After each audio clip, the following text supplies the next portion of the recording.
இது ஒரு calculus of variation question. இந்த எம்சிக்யூ எம்சிக்யூ பொறுத்தளவில் நம்ம 100% நாலேஜ் இருந்தால் தான் இந்த கொஸ்டினை அட்டன் பண்ண முடியும் அப்படின்னு கிடையாது. ஒரு 10% அதை பற்றி ஒரு புரிதல் இருந்துச்சுன்னா போதும், நம்மளால் வந்து இந்த ப்ராப்ளத்தை சால்வ் பண்ண முடியும். இப்போ இந்த எக்ஸ்ட்ரீமல் ஆஃப் தி ஃபங்க்ஷனல் அப்படின்லாம் கொடுத்துட்டு என்னென்னமோ கொடுத்துருக்காங்க. இதை பற்றிலாம் ஒரு ஐடியாவும் இல்லை அப்படின்னு நம்ம இமேஜின் பண்ணிக்கிடுவோம். ஆனால் அந்த பக்கத்தில் வந்து ஒரு கண்டிஷன், 2 கண்டிஷன் கொடுத்துருக்காங்க. ஒய் ஆஃப் 0 = 0, ஒய் ஆஃப் 1 = 1 அப்படின்னு. அப்போ அதை வச்சு நம்ம ஆன்சர் பண்ண முடியுமா அப்படின்னு பார்க்குறோம். கொடுத்துருக்கிறது பார்த்தீங்கன்னா ஒய் தான் கொடுத்துருக்காங்க. ஆக்சுவலாக ஒய் ஆஃப் எக்ஸ்ன்னு அர்த்தம். அப்போ எக்ஸுக்கு 0 போட்டால் ஒய் வந்து 0 வரணும் அப்படின்னு தான் கொடுத்துருக்காங்க. அப்போ ஜஸ்ட் அதை மட்டும் பார்ப்போம், வேறு எதுவுமே யோசிக்க வேணாம். இதில் இருக்கிற கண்டிஷன் மட்டும், அதில் 3 எலிமினேட் பண்ணியாச்சுன்னா மீதி இருக்கிற ஒன்று தானே ஆன்சர், வேறு எங்கேயுமே நம்ம போக வேண்டியது இல்லை. 3 எலிமினேட் ஆயிடுச்சுன்னா இந்த கண்டிஷனை வச்சேவும் ரிமைனிங் ஒன்று தான் ஆன்சர் அப்படின்னு நம்ம ஃபைண்ட் அவுட் பண்ணிட்டு போயிடலாம். ஸோ எப்போவுமே இந்த மாதிரி கால்குலஸ் ஆஃப் வேரியேஷன் கொஸ்டின், சில நேரங்களில் இன்டெக்ரல் ஈக்குவேஷன் கொஸ்டின், இந்த மாதிரி கண்டிஷன் கொடுத்துருந்தாங்கன்னா நம்ம இதை தான் ட்ரை பண்ணணும். இந்த வேல்யூஸ் சப்ஸ்டியூட் பண்ணி பார்க்கணும். ஈவன் டிஃபரன்ஷியல் ஈக்குவேஷன் கொஸ்டின் இது எல்லாமே. அப்போ இந்த மாதிரி கொஸ்டினை பார்த்த உடனே கொஸ்டினை ஃபுல்லாக பாருங்கள், பார்த்துட்டு இந்த கண்டிஷன் மட்டும் மொதல் அப்ளை பண்ணுங்கள்.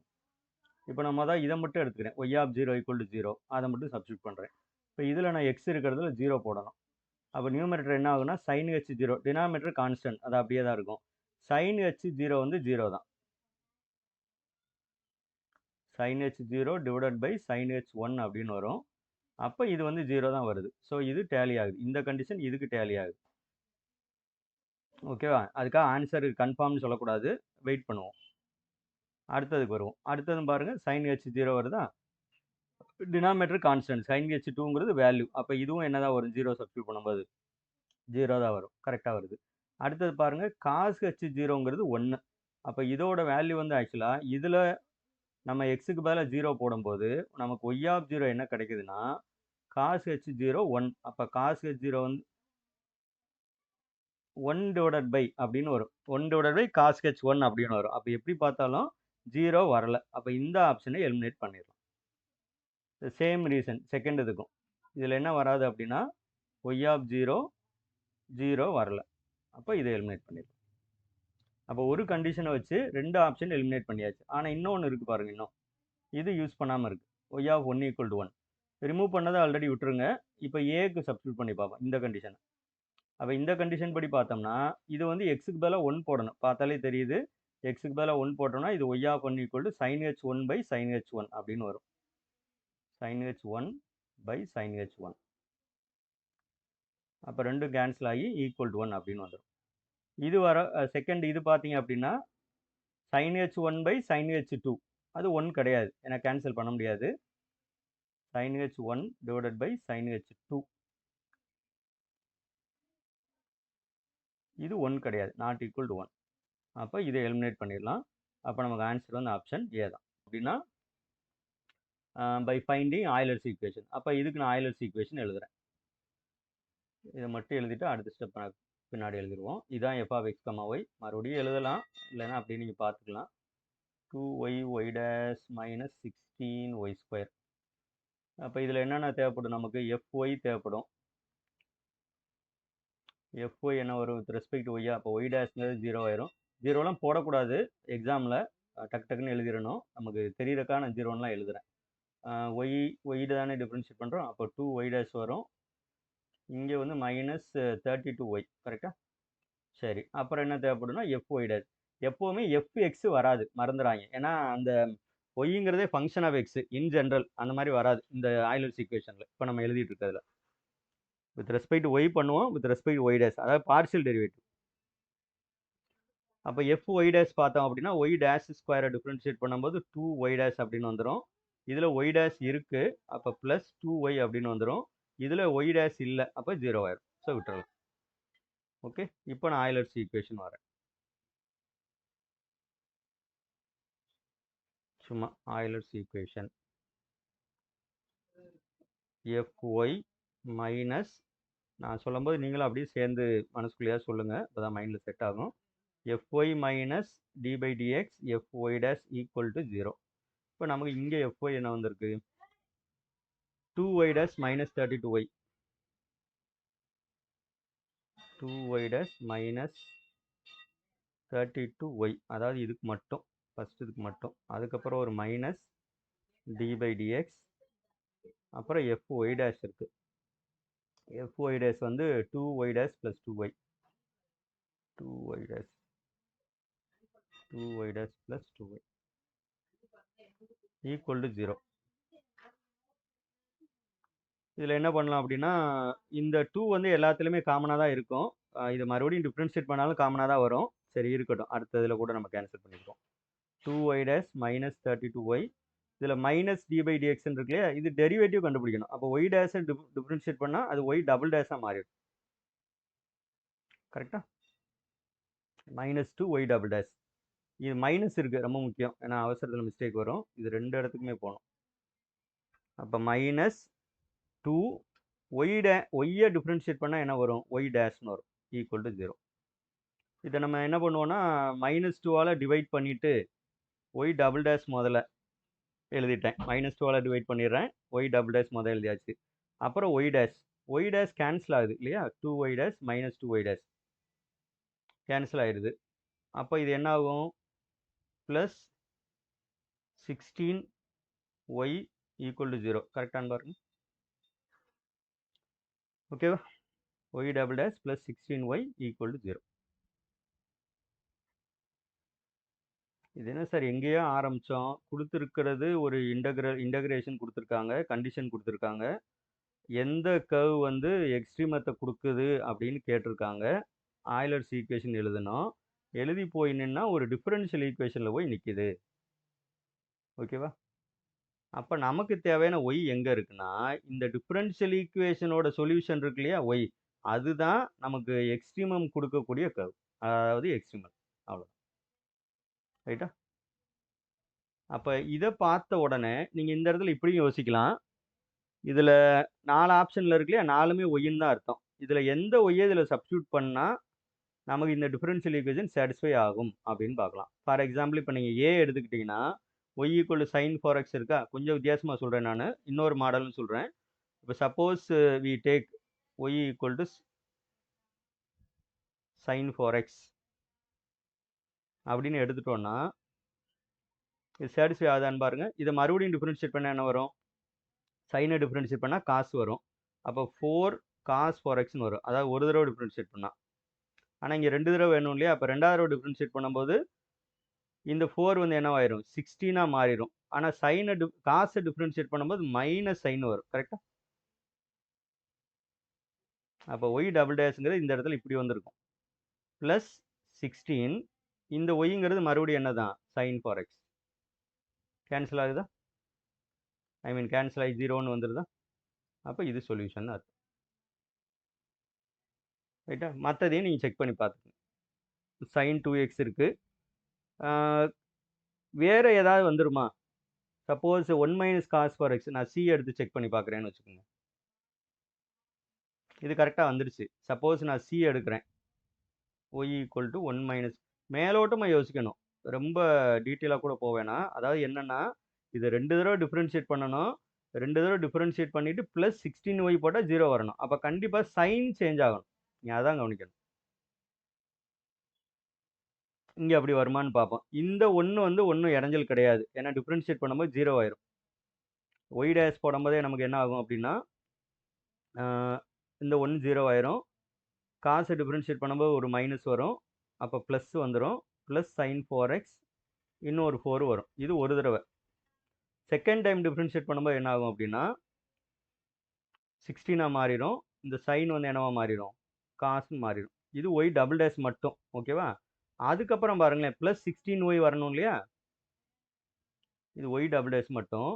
16y, அந்த 16yல ஒய்க்கு பதிலாக இதை நம்ம சப்ஸ்டியூட் பண்ணுவோம். ஓகேவா? 1 மைனஸ் காஸ் 4x டேலி ஆகாது பாருங்களேன். ஒரு 16 எக்ஸ்ட்ரா மாட்டிக்கிறோம். கரெக்டாக? இதில் சிம்பிளை பண்ணோன்னா 16 cos 4x minus 16 cos 4x cancel ஆயிரும். பட் இந்த 16 இங்கே போகும்போது இங்கே ஒரு 16 நிற்கும் இல்லையா? அப்போ இந்த பக்கம் எனக்கு 16 வரும். ஆனால் ரைட் ஹேண்ட் சைடு நமக்கு 0 வரணும். 0 வரலை. அப்போ ஆப்ஷன் சி கரெக்டு கிடையாது.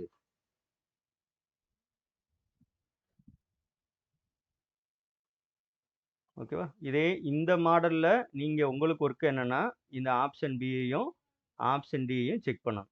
ஏன்னா இந்த 2 போட்டேன், நான் 2 செஞ்சுட்டனால நீங்கள் 2 செய்யணும். இது ஒரு மாடல். இன்னொன்று இப்போ இதுக்கு வேறு வழியே இல்லை சார்னா ஏற்கனவே தெரிஞ்ச மெத்தட் இருக்குது, இதை சால்வ் பண்ணுங்க, அவ்வளோதான். ஓகேவா? இது என்ன மாடலில் இருக்குது இப்படி எழுதுனா ஒரு வேளை ஞாபகம் வரல அப்படின்னா இதை இப்படி மாற்றிங்க. D square plus 16 y equal to 0. இதுக்கு complementary function m square plus 16 equal to 0. அப்போ m equal to plus or minus 4i, கரெக்டாக? அப்போ இந்த மாடலில் வந்துச்சுன்னா இங்கே காம்ப்ளிமெண்டரி ஃபங்க்ஷன் தான் சொல்யூஷன், ஏன்னா ஈக்குவல் டு 0 இருக்கு இல்லையா, அதனால் பர்டிகுலர் இன்டெக்ரல் 0 ஆயிரும். ஆக்சுவலாக இது ரொம்ப டீட்டெயிலாலாம் எழுதக்கூடாது. என்னோட சஜஷன் இந்த இந்த மாடலை பார்த்த உடனே இங்கேருந்து இங்கே வந்து பழகணும். இப்போ நம்ம எழுதுறத காம்ப்ளிமெண்டரி ஃபங்க்ஷன் அல்லது சொல்யூஷன் ஒய் ஈக்குவல் டு, ஞாபகம் இருக்கா என்ன வரும்? E power alpha x a cos beta x plus b sine beta x. இதுவுமே உங்களுக்கு தெரியறக்கா இப்போ எழுதுகிறேன். இதையுமே மனசுக்குள்ளே வச்சுட்டு ஆன்சரை டேரெக்டாக எழுதணும். ஏபின்னு படிச்சிருப்பீங்க அல்லது C1 C2ன்னு படிச்சிருப்பீங்க. இதில் இதை ஆக்சுவலாக எப்படி பார்க்கணும் அப்படின்னா alpha plus or minus i பீட்டான்னு பார்க்கணும். இங்கே நமக்கு ரியல் பார்ட் இல்லை, ஸோ ஆல்ஃபா வந்து 0, இமேஜினரி பார்ட் பீட்டா வந்து 4. அப்போ a cos 4x plus b sine 4x. இப்போ ஆல்ஃபாவுக்கு 0 போட்டுருங்க. அப்போ ஒய் ஈக்குவல் என்ன வரும் அப்படின்னா a cos 4x plus b sine 4x. இந்த மாடலில் வரும். இப்படி டேரெக்டாக இல்லையே சார் அப்படின்னு உங்களுக்கு தோணும். இதில் ஏபிங்கிறது ஆர்பிட்ரரி கான்ஸ்டன்ட், மறந்துடக்கூடாது. ஏபிங்கிறது ஆர்பிட்ரரி கான்ஸ்டன்ட். அப்போ இதுக்கு ஏதாவது சப்ஸ்டியூட் பண்ணி அங்கே வச்சுருப்பாங்க. அப்போ இந்த ஃபார்மெட்டில் என்ன ஆன்சர் இருக்குன்னு பார்க்கணும். இதில் ஏபிங்கிறது கான்ஸ்டன்ட், அதுவும் ஆர்பிட்ரரி கான்ஸ்டன்ட்ஸ் அப்படின்னு சொல்லுவோம் நம்ம. அதாவது அது என்ன வேணாலும் இருக்கலாம் அப்படின்னு அர்த்தம், ஆர்பிட்ரரி கான்ஸ்டன்ட்ஸ். அப்போ இந்த ஒன்று காஸ் 4x இருக்கணும், அல்லது சைன் 4x தனியாக இருக்கணும், அல்லது இந்த மாதிரி ஏபின்னு கான்ஸ்டன்ட் வரலாம். அப்படி எங்கே இருக்கு ஆப்ஷன் அப்படின்னு மட்டும் பார்க்கணும். நீங்கள் மேபி உங்களுக்கு தோணும் சார் இந்த 1 இருக்கே அப்படிங்கிற மாதிரி. இந்த 1 இருக்கு பாருங்க, இதுக்குள்ள ஒரு 1, இந்த கான்ஸ்டன்ட் வந்து தனியாக இருக்குது, இப்படி இருக்கக்கூடாது. ஏன்னா இது இந்த 1 இருந்தால் அது பக்கத்தில் சைன் 4x வந்திருக்கணும், ரைட்டா? அதே மாதிரி இதை நீங்கள் ஸ்ப்ளிட் பண்ணி பார்த்தீங்க, ஆப்ஷன் டியை ஸ்ப்ளிட் பண்ணி பார்த்தீங்கன்னா 1/2 மைனஸ் காஸ் 8x/2 இருக்கும், 8xன்னு இருக்கு, அதுவே மொதல் தப்பு. 8 வரக்கூடாது இல்லையா? அது மாதிரி 1/2 தனியாகவும் வரக்கூடாது, இது தப்பு. ஓகே, 2xன்னு இருக்கா, எடுத்துடலாம். நீங்கள் இந்த காஸ் 4xை பார்த்து ஏமாந்துடக்கூடாது. இந்த 1 தனியாக இருக்குது, இந்த 1 இந்த இந்த டேர்ம் இருக்கு இல்லையா, இப்படி இருந்தால் இந்த சைன் அங்கே வந்திருக்கணும், சைன் 4xன்னு இருக்கணும். இல்லை, அதனால எலிமினேட் பண்ணிடலாம். இங்கே செகண்ட் ஆப்ஷனில் வந்து சைன் 2x இருக்கு, எலிமினேட் பண்ணிடலாம். தேர்ட் ஆப்ஷனில் காஸ் 8x இருக்கு, எலிமினேட் பண்ணிடலாம். அப்போ இதான் ஆன்சர். ஸோ கண்டிஷனை மட்டும் செக் பண்ணுறோம், ஒரு மெத்தடு, அதிலே ஆன்சர் கண்டுபிடிக்க முடிஞ்சுன்னா வேலையை முடிச்சிடணும். இந்த மாதிரி வந்து அன்ஃபார்ச்சுனேட்லி எல்லா ஆப்ஷன்ஸுமே கண்டிஷனை சாட்டிஸ்ஃபை பண்ணுது. அப்புறம் நான் ஆயிலர்ஸ் ஈக்குவேஷன் எழுதுகிறேன். அந்த ஆயிலர்ஸ் ஈக்குவேஷன்லேருந்து அதுக்கப்புறம் வந்து 2 மெத்தடாக பிரிக்கிறேன். ஒன்று உங்களுக்கு இந்த மாதிரி சப்ஸ்டியூட் பண்ணி ஈஸியாக இருக்குது அப்படின்னா இந்த மாடலில் போயிருங்க. ஓகே, இதுக்கப்புறம் இந்த மெத்தட், இது ஒரு மெத்தட், சும்மா M1 போடுறேன், மெத்தட் 1. அல்லது அஸ் யூஷுவல், எனக்கு இதெல்லாம் யோசிக்க முடியலை சார், நான் எப்பயும் போல் இந்த ஈக்குவேஷனை சால்வ் பண்ணிட்டு போயிடுறேன், டிஃபரன்ஷியல் ஈக்குவேஷன்னா இது மெத்தட். இதுலையுமே பார்க்கணும், என்ன காஸ் 4x சைன் 4xன்னு இருக்குது, அப்போ ஆன்சர் தப்பு, கொஸ்டின் தப்புன்னு நினச்சிடக்கூடாது. ஓகேவா? அந்த கான்ஸ்டன்ட்டை வந்து சேர்த்து தான் கொடுப்பாங்க, அது கொஞ்சம் ஞாபகம் வச்சுக்கோங்க. இது நல்ல கொஸ்டின், செய்யலாம். ஐ திங்க் இது சிஎஸ்ஆர் நெட்டில் கேட்ட கொஸ்டின் நினைக்கிறேன். அப்படி கொடுக்கல அவங்க, அதனால் அதுக்கு வேறு வழி கிடையாது. ஸோ மெயினாக எஃப்பை கண்டுபிடிக்கிறேன். எஃப்ங்கிறது இங்கே என்ன ஃபார்மெட்டில் இருக்குது, இது ரொம்ப ரொம்ப இம்பார்ட்டன்ட். எஃப் வந்து f of x comma y comma y dash comma y double dash வரைக்கும் இருக்குதுன்னு அர்த்தம். அந்த ஃபார்மெட்டில் இருக்குது. ஸோ அது வந்து என்ன இருக்குன்னா y plus y double dash, நான் அப்படி எழுதிக்கிறேன் அதை, y plus y double dash. So இதில் நமக்கு ஆயிலர்ஸ் ஈக்குவேஷன், இதுக்குரிய Euler's or Euler's Poisson equation. காமனாக சொல்லும்போது ஆயிலர்ஸ் ஈக்குவேஷன் சொல்லிடுவாங்க, அதுக்காக பாய்சான் எப்பவுமே சேர்த்து சொல்லணும் அப்படின்னு நினைக்க வேணாம். ஆயிலர்ஸ் பாய்சான் ஈக்குவேஷன் இஸ், நம்ம எழுதும்போது ஆல்ரெடி எழுதின மாதிரி மொதல் எழுதிரும், fy minus dy dx fy dash அதுக்கப்புறம் என்ன பண்ணால் plus sign d square by dx square f y டேஷ்க்கு அப்புறம் அப்போ ஒய் டபுள் டேஷ் ஈக்குவல் 0 தான். இதில் என்ன சேஞ்ச் ஈக்குவல் 0 தான் இங்கே. இதில் என்னென்னலாம் தேவைப்படுது? எக்ஸை தவிர வித் ரெஸ்பெக்ட் டு ரிமைனிங் இந்த y dash y double dash எப்பவுமே தேவைப்படும். அப்போ எஃப்ஒய் கண்டுபிடிச்சிருவோம். இது தனியாக தான் கண்டுபிடிக்கணும்ல, நீங்கள் இங்கேயே கூட எழுதிக்கலாம். சும்மா நான் அண்டர்ஸ்டாண்ட் பண்ண டீச் பண்ணுறதுனால இங்கே நான் தனியாக எழுதுறேன். எக்ஸாம்லாம் இங்கே தனியாக எழுதக்கூடாது, நேராக நீங்கள் இங்கே தான் சப்ஸ்டியூட் பண்ணணும். ஸோ எஃப்ஒய் வந்து 1, ஓகேவா? எஃப் ஒய் டேஷ் ஒய் டேஷே இல்லை 0. அப்புறம் f y double dash y வந்து 0 ஆயிரும். நல்லா பார்த்துங்க, இந்த இடத்துல ரொம்ப கேர்ஃபுல்லாக பார்க்கணும். With respect to y dash பண்ணும்போது ஒய்யிலேருந்து தானே சார் ஒய் டேஷ் வருதுலாம் ஆர்கியூ பண்ணக்கூடாது. புரியுதா உங்களுக்கு? எஃப் ஒய் டேஷ்னா டோ எஃப் பை டோ ஒய் டேஷ்னு அர்த்தம்.